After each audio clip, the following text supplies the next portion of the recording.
Welcome students, आप सभी लोगों का केमिस्ट्री की क्लास में एक बार फिर स्वागत है। हम सभी लोग 12th क्लास में सरफेस केमिस्ट्री या पृष्ठ रसायन चैप्टर्स को पढ़ रहे थे। उस चैप्टर में हम सभी लोग पिछले कुछ वीडियो से कोलाइड के बारे में स्टडी कर रहे हैं। मैंने अपने जस्ट प्रीवियस वीडियो में आपको बताया था कि कोलाइड का विद्युत गुण होता है, मतलब कोलाइडों को यदि विद्युत क्षेत्र में रखा जाता है तो वे विपरीत आवेश वाले इलेक्ट्रोड की तरफ गति करने लगते हैं, क्योंकि कोलाइडी कणों पर एक निश्चित और समान प्रकार का आवेश पाया जाता है।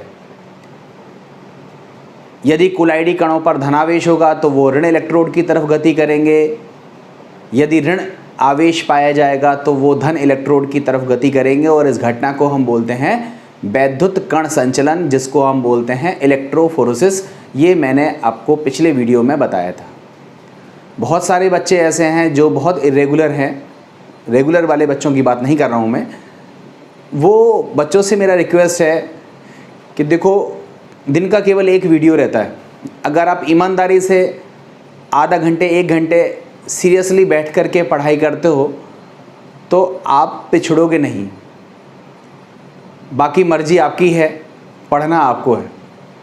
कोई ज़बरदस्ती तो आपको पढ़ा नहीं सकता है जब तक आपका जो आंतरिक तरफ से आवाज़ आएगी, जब तक आप नहीं पढ़ सकते हो। इसलिए मैं फिर से रिक्वेस्ट करूँगा कि जिन बच्चों ने नहीं पढ़ा है वो मेरे चैनल की प्लेलिस्ट में जा कर के सरफेस केमिस्ट्री को सर्च करें। सरफेस केमिस्ट्री में अभी तक टोटल 20 वीडियोज़ मैं अपलोड कर चुका हूँ, ज़्यादा बड़े वीडियो नहीं हैं। आप आराम से एक सीक्वेंस बना करके बैठिए और देख डालिए और फटाफट नोट कर डालिए, तो आपका ये चैप्टर आपके हाथ में आ जाएगा।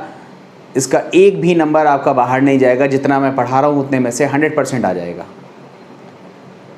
आज हम एक बहुत इम्पॉर्टेंट टॉपिक के बारे में बात कर रहे हैं। उस टॉपिक का नाम है कि कोलाइडी कणों पर आवेश क्यों होता है, या कोलाइडी कणों पर आवेश कैसे उत्पन्न होता है, या कोलाइडी कणों पर आवेश उत्पन्न करने की व्याख्या करो। ये एक बहुत इंपॉर्टेंट क्वेश्चन है, बोर्ड में बहुत पूछा जाता है। आपसे क्वेश्चन पूछा जाता है कि कोलाइडी कणों पर आवेश पाया जाता है। ये तो हमने बता दिया वैद्युत कण संचलन से। अब हमें ये बताना है कि कोलाइडी कणों पर ये आवेश आता कैसे है। कोलाइडी कणों पर आवेश आता है तो धनावेश कब आता है, ऋणावेश कब आता है, मतलब धनात्मक कोलाइड क्या होते हैं, ऋणात्मक कोलाइड क्या होते हैं। कुछ एक एग्जाम्पल्स हमें याद रखने पड़ेंगे कि ये धनात्मक कोलाइड के उदाहरण हैं, और कुछ एक एग्जाम्पल्स हमें याद रखने पड़ेंगे कि ये ऋणात्मक कोलाइड के उदाहरण हैं। तो आज हम उसी टॉपिक पर स्टडी कर रहे हैं जिसका नाम होता है कोलाइडी कणों पर विद्युत आवेश। पेन कॉपी आप लोग ले लिए होंगे। अब आप ध्यान से पहले सुनिएगा तब लिखिएगा कोई चीज़ें। देखो, सबसे पहले आप लोगों को याद रखना है कि जो कोलाइडी विलयन है, उस कोलाइडी विलयन में ढेर सारे कोलाइडी कण हैं। उन सभी कोलाइडी कणों पर एक जैसा आवेश होता है। एक जैसा आवेश का मतलब है, जैसे आर्सेनिक सल्फाइड का सॉल्ट है तो उसमें जितने भी आर्सेनिक सल्फाइड के कण हैं, कोलाइडी कण हैं, उन सभी पर ऋणावेश पाया जाएगा। ऐसा नहीं है कि आधे आर्सेनिक सल्फाइड पर ऋणावेश आ जाए तो आधे पर धनावेश आ जाए, ऐसा नहीं होता है। किसी कोलाइडी विलयन में जितने भी कोलाइडी कण हैं उन सभी पर एक समान विद्युत आवेश पाया जाता है। ऐसा नहीं है कि ऋणावेश ही पाया जाएगा। आप फेरिक हाइड्रोक्साइड का सॉल्ट ले लीजिए, उस फेरिक हाइड्रोक्साइड के सॉल्ट में जो भी कोलाइडी कण रहते हैं उन पर धनावेश पाया जाता है, मतलब वो एक तरह का धनात्मक कोलाइडी विलयन है। तो कहने का मतलब है कि जो हमारा कोलाइडी विलयन है उसमें जितने भी कोलाइडी कण हैं उन सभी पर एक समान विद्युत आवेश पाया जाता है, और पूरा कोलाइडी विलयन विद्युत उदासीन होता है। ऐसा नहीं है कि मान लो एक कोलाइडी विलयन है उसमें 25 कोलाइडी कण हैं, अगर उस पर 25 प्लस हैं तो उसके ऊपर धनावेश वाला विलयन हो जाएगा। ऐसा नहीं है कि 25 आवेश उस पर टोटल धनावेश होगा, 25 कूलाम उस पर टोटल धनावेश होगा, ऐसा नहीं होगा।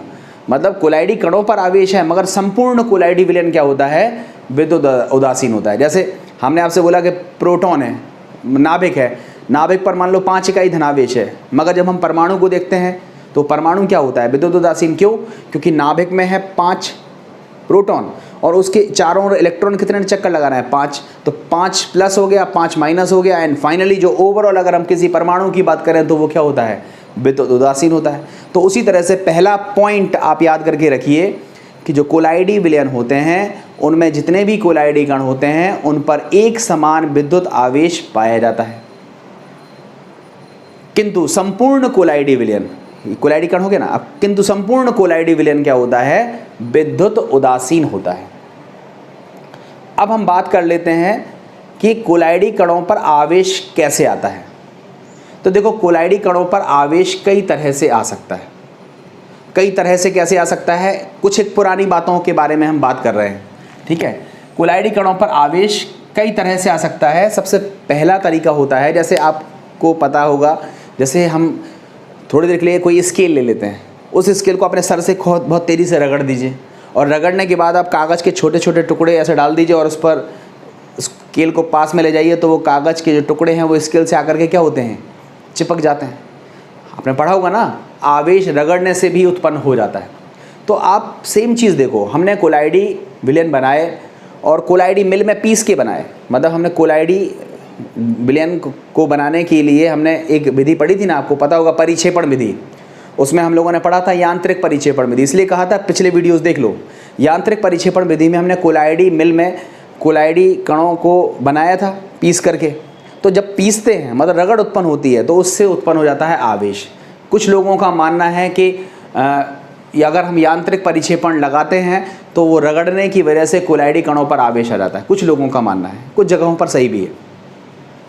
कुछ लोग कहते हैं नहीं, जब हम वैद्युत परिक्षेपण लगाते हैं, आपको पता होगा वैद्युत परिक्षेपण, या जिसको हम बोलते हैं ब्रीडिंग आर्क विधि, ठीक है। तो जब हम वैद्युत परिक्षेपण करके धातुओं के सॉल्व बनाते हैं, तो धातु जो है वो इलेक्ट्रॉन ग्रहण कर लेती हैं, और इलेक्ट्रॉन ग्रहण करके वो ऋण आवेशित हो जाती हैं। मतलब वैद्युत परिक्षेपण के दौरान जो धातुएं होती हैं वो इलेक्ट्रॉन ग्रहण करके ऋणावेशित कोलाइडी कणों में परिवर्तित हो जाती हैं। तो ये कुछ एक ओल्ड टेक्निक्स थी, मतलब कुछ लोगों ने बताने की कोशिश करी कि हाँ, आवेश इस तरह से उत्पन्न हो सकता है। बट जब हम रियलिटी में आते हैं, ऐसा नहीं है कि हर चीज़ हम यांत्रिक परिक्षेपण से बनाते हैं या हम हर एक कोलाइडी विलयन वैद्युत परिक्षेपण विधि से बनाते हैं। आपको पता है हमारे पास कई सारी विधियां हैं। तो यांत्रिक परिक्षेपण और वैद्युत परिक्षेपण से आवेश उत्पन्न होता है, ये 2, 4, 5, 7 जगह पर तो ठीक है, फिट बैठ जाएगा, मगर सभी कोलाइडी कणों पर आवेश पाया जाता है। इस बात को हम कैसे सिद्ध करेंगे? इसको सिद्ध करने के लिए हमारे पास एक नई थ्योरी आती है जिसको हम बोलते हैं मॉडर्न थ्योरी, या जिसको हम बोलते हैं आधुनिक सिद्धांत। और ये आधुनिक सिद्धांत कहलाता है विद्युत द्विस्तर सिद्धांत, जिसको हम बोलते हैं विद्युत द्विस्तर सिद्धांत। द्विस्तर सिद्धांत, जिसको हम बोलते हैं electrical double layer theory. Electrical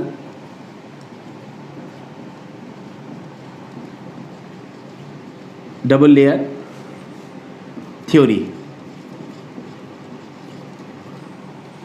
ये वो सिद्धांत है, या ये वो आधुनिक सिद्धांत है जिसकी सहायता से हम कोलाइडी कणों पर आवेश होता है ये सिद्ध कर सकते हैं। हम ये भी सिद्ध कर सकते हैं कि कोलाइडी कणों पर तो आवेश होता है, परंतु संपूर्ण कोलाइडी विलयन विद्युत उदासीन होता है। हम इस थ्योरी से ये भी सिद्ध कर सकते हैं, या ये भी पता लगा सकते हैं कि किस कोलाइडी विलयन पर धनावेश होगा और किस कोलाइडी विलयन पर ऋणावेश होगा। तो इन सब के बारे में हमें इन्फॉर्मेशन इस थ्योरी से मिलती है। इस थ्योरी को हम बोलते हैं इलेक्ट्रिकल डबल लेयर थ्योरी, या जिसको हम बोलते हैं वैद्युत द्विस्तर सिद्धांत। और वैद्युत द्विस्तर सिद्धांत क्या है, इसको आप बहुत ध्यान से समझिए। देखो, इस सिद्धांत में आप सबसे पहले याद रखिएगा कि हमारे पास जो कोलाइडी कण होता है, ध्यान से समझना, ये हमारे पास क्या है, कोलाइडी कण। ये जो हमारे पास कोलाइडी कण होता है,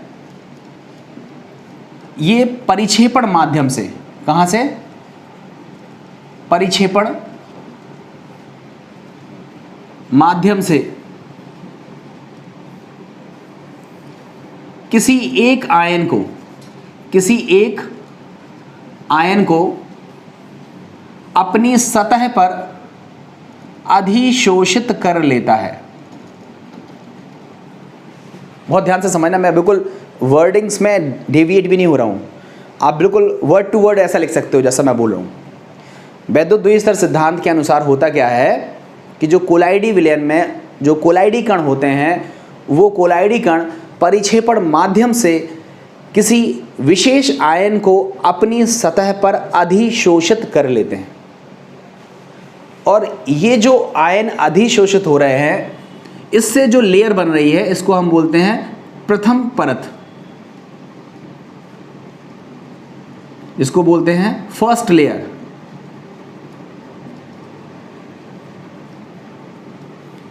और ये जो होती है कहलाती है स्थायी परत। स्थायी परत। अब जब स्थायी परत बन गई, ये लेयर कोलाइड कणों पर एकदम एग्जैक्टली फिक्स हो गई, तो यही परत डिसाइड करती है कि कोलाइडी कणों पर कौन सा आवेश उपस्थित होगा, कौन सा आवेश उपस्थित होगा। अब आप बताओ कोलाइडी कणों पर कौन सा आवेश उपस्थित होगा, ये कौन डिसाइड करेगा? First layer. इसी को क्या बोलते हैं? स्थायी परत। स्थायी परत में कोई एक आयन इस कोलाइडी कणों की सतह पर क्या हो जाता है? अधिशोषित हो जाता है और फर्स्ट लेयर बनती है और डिसाइड करती है कि कोलाइडी कणों पर आवेश कौन सा होगा। उसके बाद कुछ विपरीत आयन भी होते हैं। मान लो ये आयन धनावेशित था, तो धनावेश तो इसके ऊपर इकट्ठा हो गया, कोलाइडी कण कैसा हो गया? धनावेशित। मगर इसी परिक्षेपण माध्यम में धन आयन के साथ साथ ऋण आयन भी पाया जाएगा। और ये ऋण आयन पहली लेयर तो नहीं बना पाया, मगर वो एक दूसरी लेयर के रूप में चारों ओर क्या हो जाएगा? इकट्ठा हो जाएगा। इसको हम बोलते हैं द्वितीय परत। द्वितीय परत, या जिसको हम बोलते हैं सेकंड लेयर, ये कहलाती है अस्थायी परत, या जिसको हम बोलते हैं विसरित परत। मतलब ऐसा कोई ये फिक्स परत नहीं है, मतलब ऐसा नहीं है कि गोले के ऊपर एक और गोला लग गया, ऐसा फिक्स परत नहीं है। ये परत फ्लक्स, मतलब कह लो कि डेविएशन में रहती है, मतलब थोड़ा थोड़ा इसका साइज, आकार, डिस्टेंस बदलती जाती है। ये परत हमारी क्या कहलाती है? द्वितीयक परत। इसको बोलते हैं सेकंड लेयर। ये कहलाती है अस्थायी परत, या इसी को बोलते हैं द्वितीयक आयनों की विसरित परत।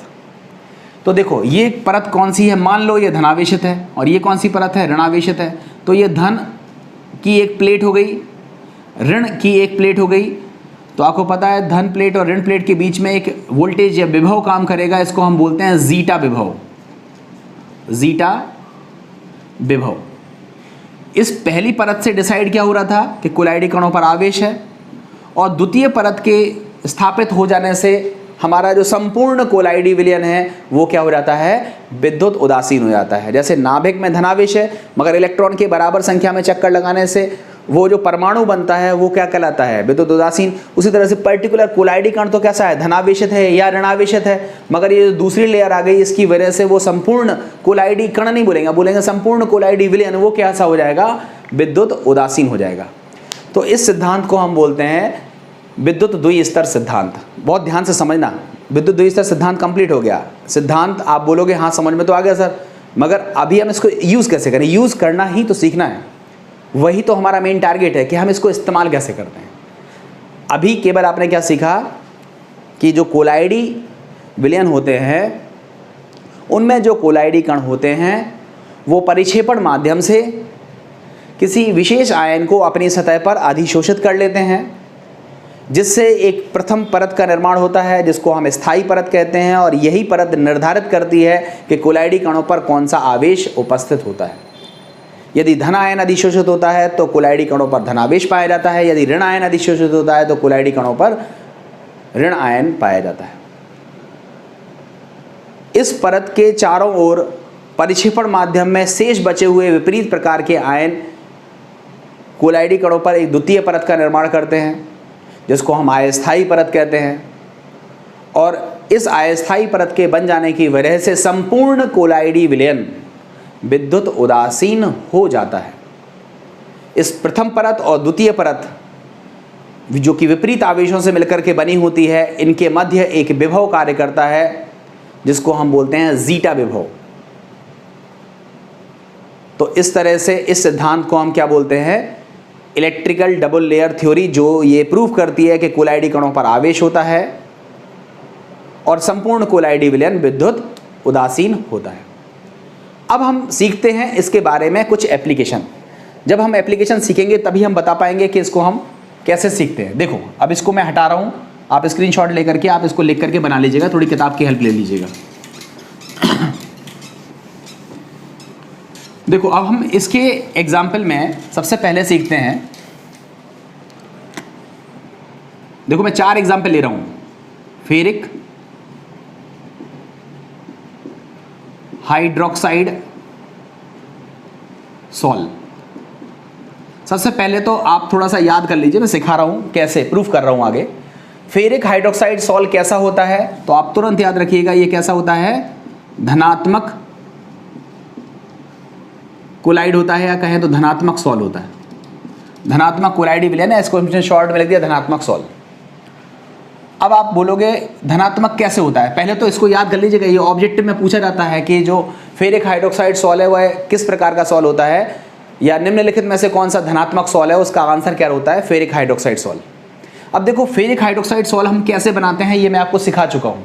हमने आपको सिखाया था कोलाइड बनाने की रासायनिक विधियाँ, उसमें हमने आपको सिखाया था जल अपघटन, याद करो।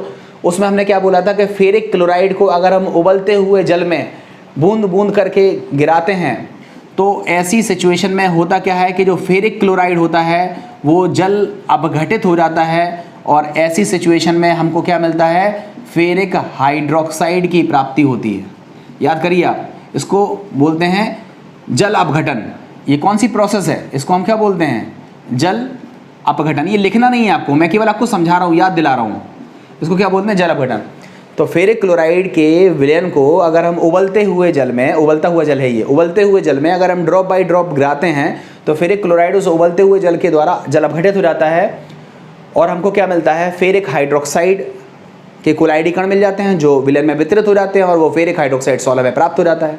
अब देखो होता क्या है कि जो फेरिक हाइड्रोक्साइड का जो है कोलाइडी कण है, ये जो कोलाइडी कण है ये बेसिकली किस चीज़ का है, फेरिक हाइड्रोक्साइड का। और जो परिक्षेपण माध्यम में हमारे पास है फेरिक क्लोराइड। कहोगे जल तो है, जल तो है, जल के साथ साथ हमने इसमें क्या मिलाया था, फेरिक क्लोराइड मिलाया था।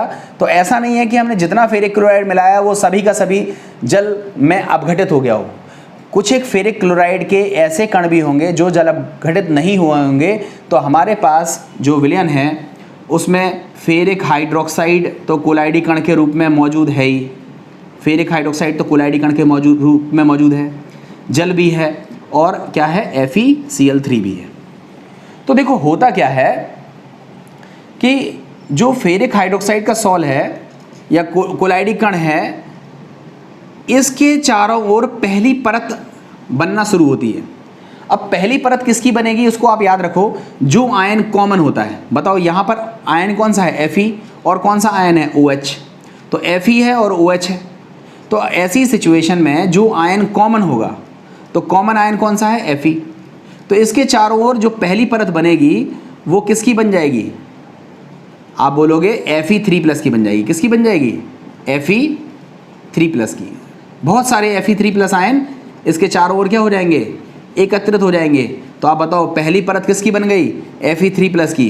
Fe3+ में कौन सा आवेश है, तो आप बोलोगे 3+ है, प्लस आवेश है। इसलिए ये जो फेरिक हाइड्रोक्साइड का सॉल है ये कैसा होता है, एक धनात्मक सॉल होता है। ये हमारी क्या है, प्रथम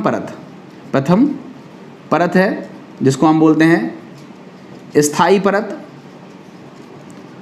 और स्थायी परत किस आवेश की बनी हुई है, धनावेश की बनी हुई है। इसलिए जो फेरिक हाइड्रोक्साइड सॉल होता है वह कैसा होता है, धनात्मक होता है। अब इसके चारों ओर एक दूसरी परत भी बनेगी, और वो दूसरी परत किसकी होगी, Cl- की। तो इस तरह से ये प्लस है और ये माइनस है। ओवरऑल इम्पैक्ट क्या पड़ेगा कि संपूर्ण कोलाइडी विलयन कैसा हो जाएगा, विद्युत उदासीन हो जाएगा। मगर चूंकि ये दो लेयर हैं, एक धनावेशित की लेयर है, एक ऋणावेशित की लेयर है, इनके बीच में एक विभव कार्य करेगा जिसको हम क्या बोलते हैं, जीटा विभव। देखो बहुत ध्यान से आप याद कर लेना, ज़्यादा कोई परेशान होने की ज़रूरत नहीं है। हमें कोलाइडी विलयन बनाना है, कोलाइडी कण जो होगा वो अपने चारों ओर किसी एक विशेष आयन को अधिशोषित करेगा। विशेष आयन को अधिशोषित में से किस आयन को अधिशोषित करेगा? आप बोलोगे Cl- आयन क्यों अधिशोषित नहीं होते हैं, Fe3+ आयन क्यों अधिशोषित हो जाते हैं? तो देखो, जो जिस प्रकृति का होता है उस प्रकृति के आयन को जल्दी अधिशोषित कर लेता है। समझ में आया ना? कहने का मतलब ये हुआ कि जैसे आप स्कूल में जाते हो, आपको स्कूल में 100 बच्चे मिलते हैं, 100 बच्चों से आपकी बात होती है, मगर दोस्ती 2-4 से होती है। दोस्ती 2-4 से क्यों होती है? क्योंकि आप जिस प्रवृत्ति के हो आप उस प्रवृत्ति के दोस्तों को ढूंढ लेते हो। आप बदमाश हो तो आपको 4 बदमाश तुरंत मिल जाएंगे। आप पढ़ने वाले हो तो हो सकता है आपको 4 पढ़ने वाले मिल जाए। तो हर तरीके के व्यक्ति अपने जैसे व्यक्तियों को ढूंढ लेते हैं। उसी तरह से जो फेरिक हाइड्रोक्साइड का जो कोलाइडी कण है वो अपने ऊपर उन आयनों को अधिशोषित होता है जिससे वो ऑलरेडी परिचित है। मतलब जो आयन कॉमन होता है, पहला प्रेफरेंस वो होता है कि उसको अधिशोषण करने दिया जाए। मान लो वो आयन उपस्थित ही नहीं है तो बात अलग होती है, मगर यदि आयन कोई एक कॉमन है तो वो पहला प्रेफरेंस होता है कि जो कॉमन आयन है वो अधिशोषित होगा, वो पहली लेयर बनाएगा और फर्स्ट लेयर ये डिसाइड करेगी कि कोलाइडी कण कैसा होता है। तो इस तरह से हमने सीखा कि जो फेरिक हाइड्रोक्साइड सॉल्ट होता है वह कैसा होता है, धनात्मक कोलाइड होता है, या कहें तो धनात्मक सॉल्ट होता है। अब हम एक एग्जाम्पल और लेते हैं। अब हम यहाँ पर ले रहे हैं आर्सेनिक सल्फाइड सॉल्ट। अब हमने एक दूसरा उदाहरण लिया। ये सारी चीज़ें आपको लिखनी है जो मैं बोल रहा हूँ, ठीक है? अब मैं फिर बोल रहा हूँ, आप बुक की हेल्प लीजिएगा। हर चीज़ बोर्ड पर लिख करके मैं आपको कहानी की तरह कथा से लिख दूँ, उसका कोई मतलब नहीं होता है। चीज़ों को समझिए, एसिमुलेट करिए अपने अंदर, और अगर आपको समझ में आ जाता है तो तुरंत उठा करके किताब पढ़िए, आपको चीज़ें बेहतर आएंगी। किताब का यूज़ तो करना पड़ेगा आपको, हर चीज़ वीडियो में नहीं सिखाई जा सकती, इसलिए किताब ज़रूर पढ़ें, ठीक है? दूसरा हमारा होता है आर्सेनिक सल्फाइड सॉल्ट। देखो, आर्सेनिक सल्फाइड सॉल्ट को समझो। सबसे पहले तो याद रखो ये कैसा सॉल्ट होता है, ऋणात्मक सॉल्ट होता है। इसको बनाने का तरीका आपने सीखा होगा, अपचयन, आपको सिखाया होगा मैंने। अपचयन विधि से इसको बनाते हैं। क्या करते हैं, आर्सेनिक ऑक्साइड में H2S गैस प्रवाहित करते हैं तो हमको मिलता है आर्सेनिक सल्फाइड कोलाइडी कण के रूप में, याद होगा। तो यहां पर खुद देखो, हमारा जो कोलाइडी कण है वो किसका है, आर्सेनिक सल्फाइड का। यहां विलयन में विद्युत अपघट्य कौन सा मौजूद है, H2S, जो कि किस प्रकार टूटता है, 2H+ और S2- में। तो आप बताओ इनमें से कौन सा आयन कॉमन दिख रहा है, सल्फाइड आयन कॉमन दिख रहा है ना। तो जो फर्स्ट लेयर होगी वह किसकी हो जाएगी, सल्फाइड आयनों की हो जाएगी। जो फर्स्ट लेयर है वह किसकी हो जाएगी, सल्फाइड आयनों की हो जाएगी। तो आप बताओ सल्फाइड आयनों की फर्स्ट लेयर आने की वजह से जो आर्सेनिक सल्फाइड सॉल्ट है, आर्सेनिक सल्फाइड जो सॉल्ट है वह कैसा होता है, ऋणात्मक सॉल्ट होता है। वह कैसा होता है, ऋणात्मक सॉल्ट होता है। इसके चारों ओर एक दूसरी लेयर भी आएगी, वो दूसरी लेयर किसकी होगी, H+ की होगी, H+ की होगी, जो संपूर्ण कोलाइडी विलयन को केवल विद्युत उदासीन बनाने का काम करेगी। इसका और कोई रोल नहीं होता है। ये दूसरी जो परत है, विसरित परत है, जिसको हम सेकेंडरी लेयर कहते हैं, अस्थायी परत है, इसका रोल केवल इतना सा है कि ये संपूर्ण कोलाइडी विलयन को क्या बनाती है, विद्युत उदासीन बनाती है। बट जो आवेश का निर्धारण है वो तो पहली परत से ही होता है, और पहली परत पर आप देखते हो सल्फाइड आयन एकत्रित हो गया, अधिशोषित हो गया। इसलिए ये जो आर्सेनिक सल्फाइड सॉल्ट है वह कैसा सॉल्ट हो जाता है, ऋणात्मक सॉल्ट हो जाता है। ये दोनों मोस्ट इंपॉर्टेंट क्वेश्चन है। फेरिक हाइड्रोक्साइड सॉल्ट धनात्मक है, आर्सेनिक सल्फाइड सॉल्ट ऋणात्मक है। अब आपसे क्वेश्चन क्या पूछा जाता है कि आर्सेनिक सल्फाइड सॉल्ट का अगर वैद्युत कण संचलन किया जाए तो आर्सेनिक सल्फाइड सॉल्ट में उपस्थित कोलाइडी कणों की गति कहाँ होगी, कैथोड की तरफ, एनोड की तरफ, कहीं भी हो सकती है, कहीं भी नहीं होगी। तो आप बताओ आर्सेनिक सल्फाइड सॉल्ट कैसे हैं, ऋणात्मक सॉल्ट है। ये किस प्लेट की तरफ जाएगा, धन प्लेट की तरफ जाएगा। धन प्लेट को हम क्या बोलते हैं, एनोड। मतलब आर्सेनिक सल्फाइड सॉल्ट में जो ऋणात्मक आर्सेनिक सल्फाइड के कोलाइडी कण हैं वो धन प्लेट की तरफ गति करेंगे। अगर हम क्वेश्चन को इसी तरह रिवर्स पूछ लें कि फेरिक हाइड्रोक्साइड सॉल्ट को अगर हम विद्युत क्षेत्र में रखते हैं तो कोलाइडी कण किस ओर गति करेंगे, कैथोड की ओर, एनोड की ओर, कहीं भी नहीं, या किसी भी ओर गति कर सकते हैं। तो आप बताओ फेरिक हाइड्रोक्साइड सॉल्ट में कोलाइडी कण कैसे हैं, धनात्मक हैं, तो वो ऋण प्लेट की तरफ गति करेंगे, मतलब वो कैथोड की तरफ गति करेंगे। तो इस तरह से क्वेश्चन भी आपसे पूछा जा सकता है। अब आप बताइए, हमें तीसरा हम एक उदाहरण ले रहे हैं, इसमें आप बताइए कि ये किस तरह का सॉल्ट होगा। देखो बहुत इंपॉर्टेंट है, बहुत यूज़ करेंगे हम इसका। तीसरा है हमारे पास सिल्वर आयोडाइड। हमको सिल्वर आयोडाइड का कोलाइडी विलयन बनाना है और इसको बनाने में हम अगर पोटेशियम आयोडाइड का उपयोग करें, पोटेशियम आयोडाइड का उपयोग करें, ध्यान से समझना, सिल्वर आयोडाइड का कोलाइडी विलयन यदि पोटेशियम आयोडाइड के साथ बनाया जाता है, पोटेशियम आयोडाइड की उपस्थिति में तैयार किया जाता है, तो बना हुआ कोलाइडी विलयन में जो कोलाइडी कण होगा उस पर कौन सा आवेश आएगा? तो आप बोलोगे देखो कोलाइडी कण कौन सा है? सिल्वर आयोडाइड का। इस पे कौन सा विद्युत अपघट्य लिया? Potassium iodide. पोटेशियम आयोडाइड पे K प्लस है, I माइनस है। कौन सा आयन कॉमन है? I माइनस आयन कॉमन है। तो जो फर्स्ट लेयर आएगी वो किसकी आएगी? I माइनस की आएगी। तो इस तरह से आप बताओ कि जो हमारा सिल्वर आयोडाइड है उसमें जो फर्स्ट लेयर आई वो किसकी आई? ऋणावेश की आई। तो जो सिल्वर आयोडाइड का विलयन, कोलाइडिक विलयन होगा, उसमें कोलाइडी कण कैसा हो जाएगा? ऋणात्मक हो जाएगा, ठीक है, नेगेटिव हो जाएगा। उसके बाद जो दूसरी लेयर आएगी वह किसकी आएगी? K प्लस की। दूसरी लेयर का कोई बहुत ज़्यादा रोल नहीं है, केवल विद्युत उदासीन बना देता है ये विलयन को, और इससे ज़्यादा इसका कोई और रोल नहीं होता है, मैं आपको बता चुका हूँ।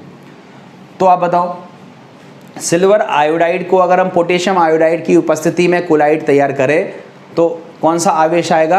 ऋणावेश आएगा। अब आप बताओ, एक हम और क्वेश्चन आपसे पूछते हैं कि अगर हम यही सिल्वर आयोडाइड का फिर से कोलाइड बनाएं, ध्यान से समझना, यही सिल्वर आयोडाइड का कोलाइडी विलयन बनाएं और अब की हम विद्युत अपघट्य के रूप में क्या उपस्थित कर लें? Silver nitrate. क्या यूज करें? Silver nitrate. तो अब आप बताओ कोलाइडी कण कैसा होगा? तो आप बोलोगे सिल्वर आयोडाइड, ये हमारा कोलाइडी कण हो गया।